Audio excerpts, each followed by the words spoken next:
नमस्कार. लीड महाराष्ट्र या बातमीपत्रात आपले स्वागत आहे. टाकळी गावचे ग्रामदैवत श्री महालक्ष्मी यात्रेनिमित्त अनेक कार्यक्रमांचे आयोजन करण्यात आले आहे. याप्रसंगी काँग्रेसचे युवा नेते विज्ञान माने यांचा टाकळी ग्रामस्थांच्या वतीने सत्कार करण्यात आला. यावेळी महाप्रसादाचे आयोजन केले होते. महाप्रसादाचे वाटप विज्ञान माने यांच्या हस्ते करण्यात आले. यावेळी धनगरी ढोल स्पर्धांचे उद्घाटन काँग्रेस नेते विज्ञान माने यांच्या हस्ते करण्यात आले. युवा नेते विज्ञान माने यांनी ढोल वाजवण्याचा आनंदही घेतला.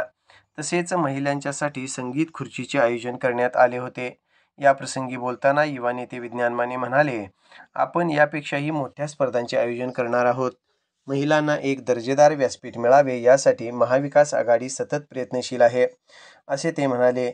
यावेळी यात्रा कमिटीचे अध्यक्ष विनोद कारंडे, उपाध्यक्ष अमोल कोरे, अण्णू पाटील, तसेच बेडगचे कलगोंडा पडसलगे, टाकळीचे अमोल पाटील, सचिन पाटील, माजी चेअरमन अरुण गडकरी, माजी उपसरपंच महावीर पाटील, ग्रामपंचायत सदस्य देशभूषण उपाध्ये, राजकुमार पाटील, सुलेमान मुजावर, तसेच यात्रा कमिटीचे सर्व सदस्य, टाकळी येथील मान्यवर नेते मंडळी उपस्थित होते.